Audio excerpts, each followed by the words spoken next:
Hello there, very good evening. This is the weekend edition of Primetime News on TV1 for the News First. Well, the people come first. I'm Martin Satyanesan. Let's start off with a look at your headlines for this evening.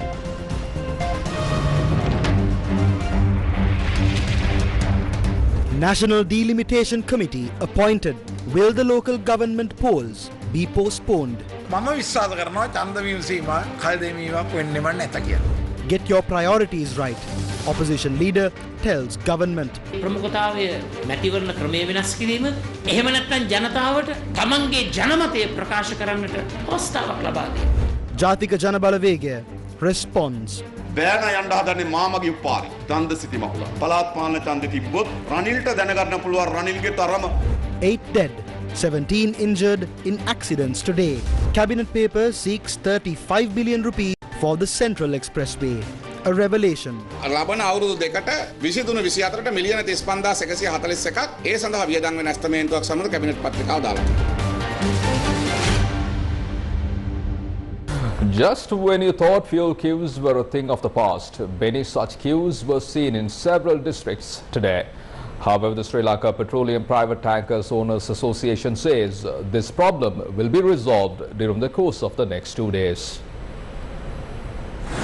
Queues were seen opposite the Sipetco and Lanka filling stations in Negombo. Our correspondent reported that there has been a shortage of fuel in the area for 2 days.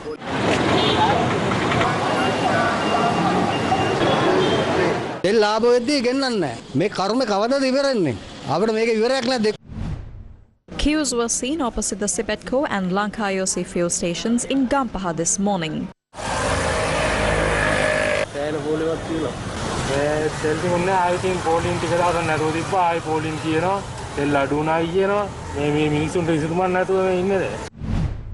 The Sipetco filling stations in Golf Fort and Pettigalavatta were closed today.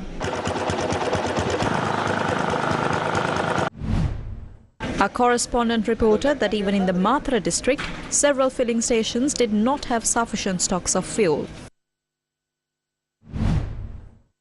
What is the reason for the fuel shortage? There is no shortage of fuel stocks. Queues were seen at filling stations as there was a delay in placing orders for fuel. This delay was caused as a fuel price revision is scheduled to take place on the 15th and 30th of every month. The filling station owners only placed their orders once they had completely run out of fuel. They delayed this, waiting for the price revisions. Orders were placed yesterday and today. So this situation will be eased by today or tomorrow. Meanwhile, in a tweet, Energy Minister Kanchana Wijesekara expressed his views regarding fuel queues resurging in the country. He said that filling station owners have not placed orders, assuming that fuel prices will be revised. However, Energy Minister Kanchana Wijesekara says that no price revision will take place this week. He has said that sufficient stocks of fuel are available to meet the country's demand. Moving along, at a time when the government of Sri Lanka is facing a massive financial crisis, a cabinet paper has been presented seeing a large sum of money for the construction of the Central Expressway. Convener of the Voice Against Corruption organization, Wasantha Samarasinghe, made a revelation today regarding this cabinet paper. When they tried to give $1,500 million for 90 kilometers, we revealed details about this. It is not just one country that is behind this, but secretaries, chairmen and the Rajapakshas are behind this. We stopped this back then. Now a cabinet paper is being presented under Minister Bandula Gunawardena to pay a sum of $108 million over a period of 15 years for the construction of the Central Expressway. The people of this country should know that the corruption of this government has not stopped yet, and they're trying to drain the country of every single dollar we have. What is their plan? They're trying to allocate 35,141 million rupees for acquiring land and relocating during the years 2023 and 2024. About 1,100 families have to be relocated and remaining 24,000 million goes to acquire land. So this cabinet paper has been presented with an estimate of 35,141 million rupees subsidies for the work surrounding the Central Expressway. They're trying to construct these roads all of a sudden against a backdrop where they don't have funds to pay the salaries of state sector employees. They are asking the provincial councils to find their own income to pay salaries. The people of this country are asking for concessions because they can't live. The inflation in the country is 80 to 90% every month. Although you put tenders to steal money, the people of this country must have a country to live in. Approving this cabinet paper means you are supporting corruption and that you are banding together as thieves and dividing the loot among yourselves. An extraordinary gazette has been issued declaring the appointment of a 5-member National Delimitation Committee on demarcation of wards for local authorities. The gazette was issued by the Minister of Public Administration, Home Affairs and Local Government and Provincial Councils, Dinesh Gunawardena. The committee is chaired by former election chief Mahinda Deshapriya and includes Jala Tarvi Disanaika, WMMR Adhikari, K. Thavalingam and IA Hamid. They have been appointed with effect from the 1st of November 2022 until the 28th of February 2023. As the Minister of Public Administration, he has the power to appoint a 5-member delimitation committee. When appointing this commission, as was done before, we asked for the 3 members of the delimitation committee to be included in this national committee. That is how myself and Ravi Disanaika were appointed to this committee. What is the role of this committee? The President had said that the 8,000 councillors in local government must be reduced. This proposal was discussed and approved at the cabinet meeting on the 17th, and the Minister of Public Administration, the Honourable Prime Minister, had been informed to appoint the committee. Our role will be to reduce the number of local government councillors to about 4,000. Will the local government elections be postponed after the appointment of the National Delimitation Committee? Will the local government elections be postponed after the appointment of the National Delimitation Committee? The elections cannot be postponed by appointing this commission. The elections can only be postponed under the powers vested with the Elections Commission. The Elections Commission is vested with the responsibility of holding the elections on time. Since the Elections Commission has the power to call for an election, the Elections Commission can act according to their regulations, and our activities have no effect on theirs.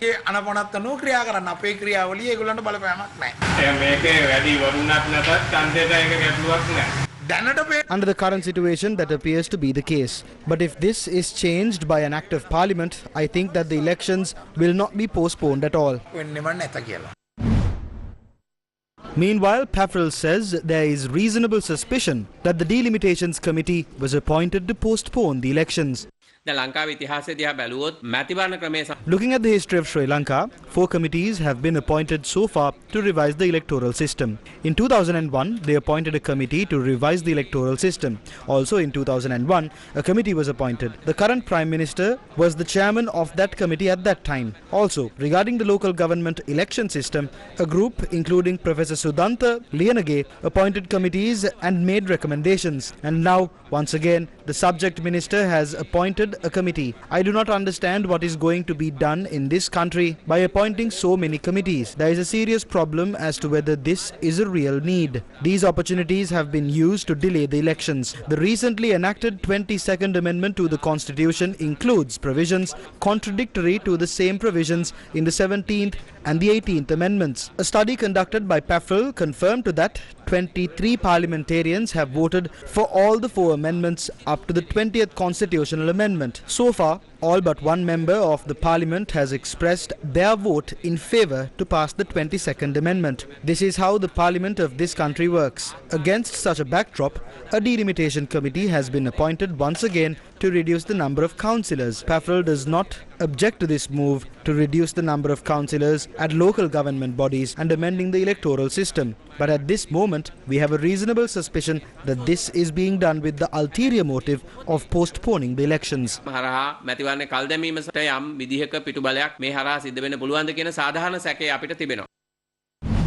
In 2017, a committee chaired by then member of opposition, the current Prime Minister Dinesh Gunawardena, put forward a recommendation that the local government elections must be held under a mixed member proportional electoral system. Based on this recommendation, an act of parliament was passed to implement this system. The 2018 election was held under the mixed system. Several local government bodies had to even expand their chambers to accommodate the high number of councillors elected under the mixed system. The introduction of the mixed system resulted in the number of councillors at local government bodies being doubled. A delimitation committee was set up at the time to address this issue, and this committee was chaired by the current Prime Minister Dinesh Gunawardena. Even after the delimitation committee being active for 3 years, the committee did not fulfill their role. Therefore, the Minister of Public Administration at the time decided to extend the tenure of all local government bodies by a year in the month of September. After this one-year extension of tenure comes to an end, the Elections Commission will be vested with the power to call for fresh elections. However, after the 21st Amendment to the Constitution came into effect, the Elections Commission is at a transitional phase. Against such a backdrop, once again, a National Delimitation Committee has been appointed by Prime Minister Dinesh Gunawardena. Creating a backdrop for these developments, the President recently highlighted the need to reduce the number of councillors in local government bodies. The President and Prime Minister portray themselves as supporters of parliamentary democracy. However, the then Prime Minister Ranil Wickremesinghe, who implemented the current electoral system in the country, is now the President of the country. The then opposition parliamentarian Dinesh Gunawardena, who chaired the delimitation committee, is now the Prime Minister appointing the new committee. The same people who introduced the current electoral system are now attempting to change it. Why are they forming a delimitation committee? They are trying to postpone the election. The local government elections must be held. But now a delimitation committee has been formed and Mahinda Deshapriya has been appointed as the chairman to formulate a new electoral system. Is the creation of a new electoral system a priority of the country right now? Or should priority be given to allow the people to exercise their vote? I have heard the former chairman of the Elections Commission saying that elections must be held on time. He had said that he is against postponing elections through various plots. His statements are valid even today. We would like to send a message to him and the government. The people are asking for an election. If the government does not hold an election, we will bring all 22 million people of this country to the streets and demand for an election.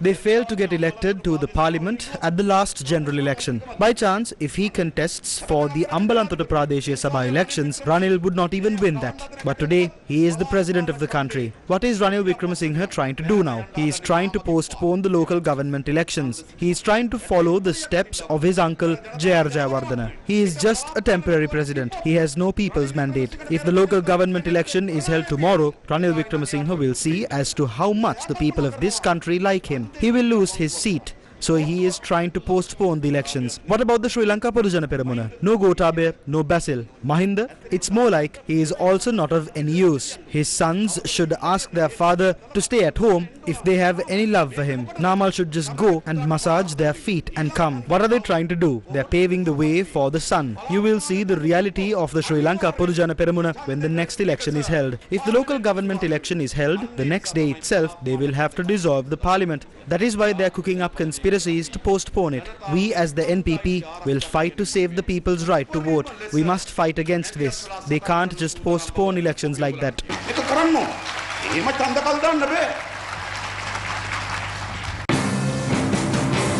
We will definitely file action at the Supreme Court against these attempts to postpone the election. We would also like to tell the former chairman of the Elections Commission not to take part in this, because he is a person who strongly stood for holding elections on time and he had fought for it in the past. Resign from this. We will definitely file against this in court.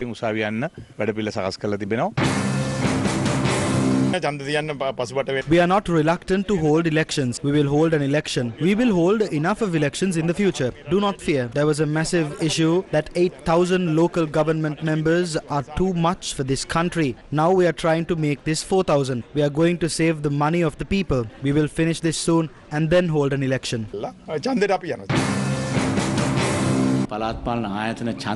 way I see it, the president is scared to seek a mandate from the people. That is why I think he is postponing the election. They have not held the local government elections and the provincial council elections for about 5 years now. This is completely against the constitution. While international organizations issue warnings about the health crisis in Sri Lanka, a protest was held today opposite the Lady Ridgeway Hospital for Children in Colombo, demanding necessary medicines and other facilities be provided.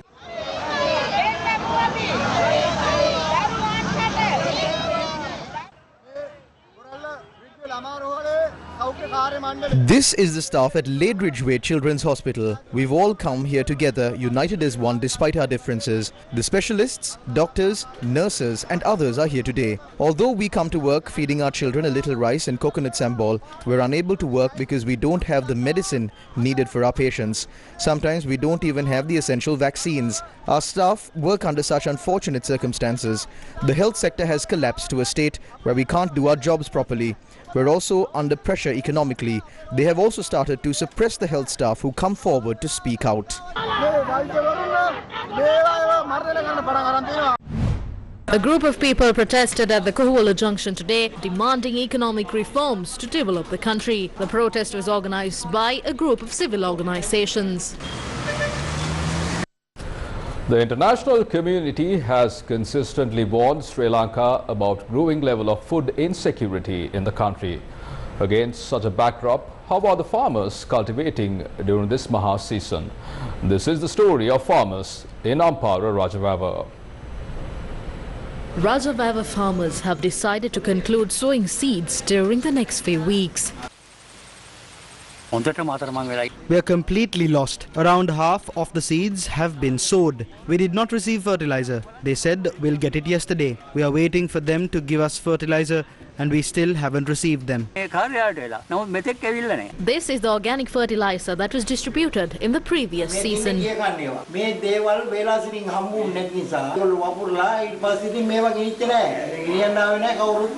Ranwala, Ambavila, Mageyaya, Godakavala and Kularatna farming organizations in Ratnapura district are going to cultivate nearly 30,000 acres of paddy fields, and about 5,000 families are dependent on these cultivations.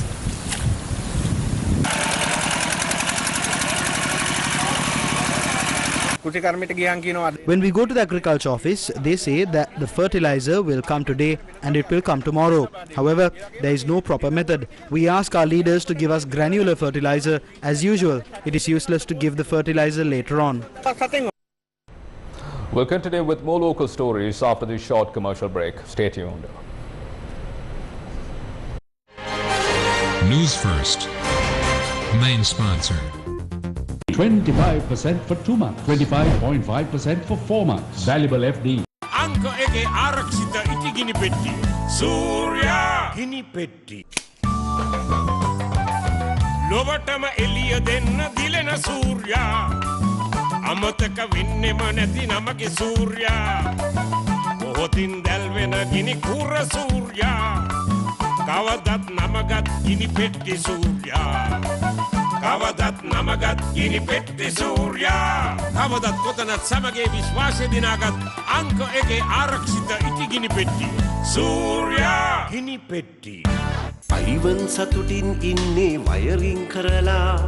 Wiring kirwe Eslon polycon yodala. For your safety and the protection of the wires used in networking and AC wiring, Eslon Polycon cable trunking. A trusted place for your fixed deposit. Valuable FD. 25% for 2 months. 25.5% for 4 months. Valuable FD. The symbol of stability. Ivan satutin inne wiring karala. Wiring kirwe Eslon polycon yodala. For your safety and the protection of the wires used in networking and AC wiring, Eslon Polycon cable trunking. Welcome back to the news. 8 people have died and 17 people have been injured in road accidents reported in the last 24 hours. 3 of the deaths occurred owing to a bus accident that took place in Vavnia. The accident took place at around 2 a.m. today when a luxury private bus travelling from Jaffna to Colombo hit a bridge in Nochimote, Vavnia. At the time of the accident, another bus travelling behind the bus that collided on the bridge had collided with a tree.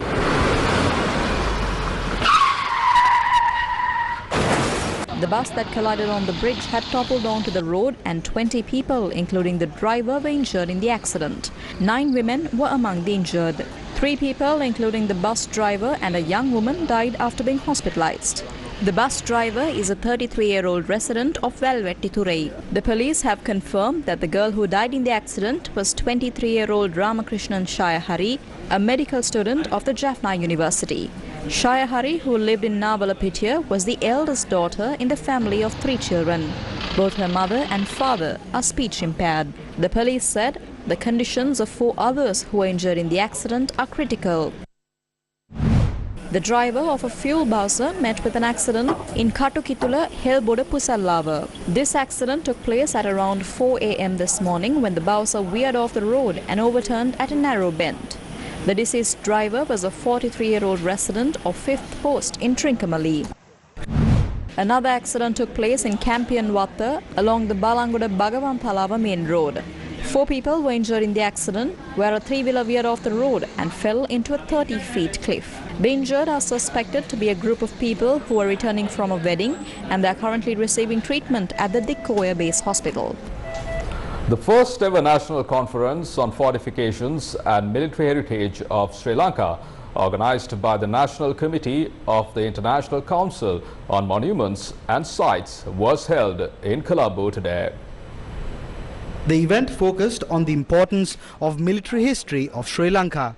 We are thinking only about monasteries in Sri Lanka. It's a monastic-centric archaeology in Sri Lanka. We have to change it. So this seminar is one of the best opportunity to change that mentality, the monastic-centric mentality, toward the proper history of the country, proper heritage of the country. Monasteries are important. It's only one aspect of the heritage, not everything. So we should study the people's proper history, people's past, people's legacy. For that, in that sense, I think this conference is very important. You know, these are beautiful things for people to feel how things have happened at that time. To see how best that we can preserve, we can make people understand, appreciate what we have inherited. Some people have done it and now we have inherited it. It is our duty to look after it, use it and also pass it down to the coming generations. The conference will continue tomorrow as well. Owing to persistent showers in the Central Hills, 6 sluice gates of the Victoria Reservoir have been opened. The engineer in charge says the water released will be added to the Mahavalley River. The Met Department predicts showers or thunder showers may occur across many parts of the island tonight. The department predicts lightning accompanied by thunderstorms in some places in the central, Sabaragamuwa, western and Uva provinces, as well as in the Ampara, Kurunegala, Polonnaruwa, Batticaloa and Hambantota districts. Trees in Palvahera Dambulla crashed along the Trincomalee-Colombo road, causing the vehicular movement to come to a standstill. Our reporter said that the Dambulla Municipal Council worked together with the police and local residents to remove the trees. Heavy traffic was reported from the area. Meanwhile, 4 sluice gates of Daduroya Reservoir were further opened by 4 feet each. The director of its water management unit, D. Abe Sirivardhana, says that the spill gates of the Kimbulwana Reservoir in Kurunegala district and the Kalugaloya Reservoir in Ampara district were also slightly opened. What is the condition of Pakistan's former Prime Minister Imran Khan? We'll bring you the details after this short commercial break. Stay tuned. Ivan සතුටින් ඉන්නේ wiring කරලා wiring කිරුවේ එස්ලොන් පොලිකොන් යොදලා පොලිකොන් එන්නේ එස්ලොන් නිවසින් හින්දා කීපුරාම විශ්වාසය සතුට පැතිරිලා.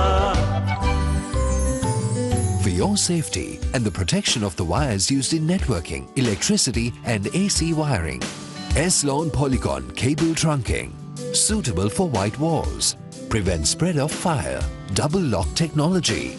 Ask for Eslon Polycon by name.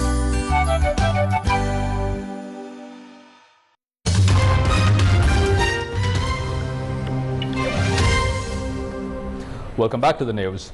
Former Pakistani Prime Minister Imran Khan says he would resume his protest march to Islamabad after recovering from an assassination attempt. His supporters have staged nationwide protests blocking major roads. Imran Khan was shot in the leg on Thursday as he waved to crowds from a container mounted on a truck from where he was leading a protest march on the capital to press for early elections and calling for the resignation of Prime Minister Shehbaz Sharif. Without offering evidence, Imran Khan blamed Prime Minister Sharif, Interior Minister Rana Sanaullah and Major General Faisal, who is a senior intelligence official according to foreign media. But the media wing of Pakistan's military called the allegations baseless and irresponsible. Pakistan's former Prime Minister has made his first public address since the shooting in the eastern city of Wazirabad. एकदम गोलियों का एक burst आता है, मेरी टांग पे गोलियां लगती हैं, मैं गिर जाता हूं और जब मैं गिर रहा होता हूं तो दूसरा बर्स्ट आता है। ये एक बर्स्ट इधर से आता है और दूसरा बर्स्ट आगे से आता है। दो आदमी थे, यानी कि अगर ये सिंक्रोनाइज कर देते, मेरे ख्याल में इनका इसमें मैंने बचना ही नहीं था। अगर ये दोनों जो मेरे किन्होंने इकट्ठे अगर मारना था तो उसने इधर से मारना था, तो ये तो जिधर से इसने मारना था इसने बचना ही नहीं था, क्योंकि सामने से मारना, वो साइड से मारा था। तो जब मैं गिर रहा था तो ऊपर से गोलियां गई और फिर भी क्योंकि मैं गिर गया था, मेरे ख्याल में उसने सोचा होगा, ऊपर जो बैठा हुआ था उसने सोचा कि अब ये मारेगा और वो वहां से चला गया। Human rights watchdog Amnesty International says up to 10 people, including children, are feared to have been killed on Friday in a crackdown on protests by Iranian security forces in the southeast of the country. Twitter posts on Friday, Amnesty International said security forces had fired live ammunition at peaceful protesters from the rooftops of the governor's office and several other buildings in the city of Kash in Sistan and Balochistan province. The province, neighboring Pakistan and Afghanistan, is home to members of the long-oppressed, predominantly Sunni Muslim Baloch ethnic minority and has a history of unrest. The violence on Friday comes amid nationwide protests against the death of Masha Amini, a 22-year-old Kurdish woman who died after being detained by morality police in Tehran. According to state media and activists, protests against authorities turned violent on Friday in several cities across southeast Iran, including Kash. Amnesty International in a statement said, quote-unquote, Iran's authorities must immediately rein in security forces. Member states of the UN must immediately raise concerns with Iran's ambassadors and support the establishment of an independent investigative mechanism by the UN Human Rights Council.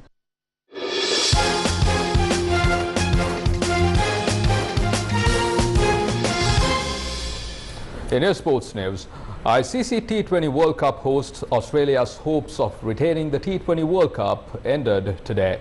The former world champions were knocked out of the tournament after England beat Sri Lanka by 4 wickets in their Super 12 crash.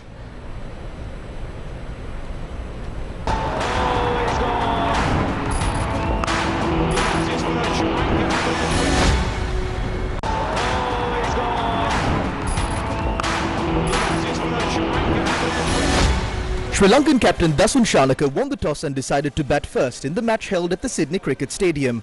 Openers Pathum Nissanka and Kusal Mendis put on a quick-fire first-wicket partnership of 39 runs, but Mendis fell for just 18 runs. Dhananjay De Silva joined Nissanka at the crease and the pair built a partnership of 33 runs for the second wicket. Nissanka scored an outstanding 67 runs off 45 balls with 5 sixes and 2 fours. He joined the record books today as the 10th Sri Lankan batsman to pass the 1,000 runs mark in T20 internationals. Bhanuka Rajapaksa scored 22 runs, but 6 Sri Lankan batsmen were unable to cross the 10-run mark. Sri Lanka ended their 20 overs on 141 runs for the loss of 8 wickets. Mark Wood took 3 wickets. Captain Joss Buttler and Alex Hales got England off to a strong start in the chase with a 75-run opening partnership. Buttler scored 28. Hales scored 47 with 7 boundaries and 1 6. Thereafter, although several English wickets fell, Ben Stokes led the side to victory with a composed 42 runs off 36 balls. England won the match in 19.4 overs by losing just 6 wickets. Accordingly, New Zealand and England will secure first and second positions in Group 1 and seal their places in the semi-finals. Meanwhile, Sri Lanka, who occupy 4th position in the points table, has ensured direct qualification into the 2024 T20 World Cup. Although Sri Lanka failed to qualify for the semi-finals, many Sri Lankan fans living in Australia visited the Sydney Stadium to encourage the team. Despite losing the match, the fans remained with the team until the last ball. From that, we bring to a close this edition of Primetime News on TV1. For details of the stories and much more, simply log on to our website www.newsfirst.lk. For the News First, where the people come first, I'm Martin Sathianisan. You take care and good night.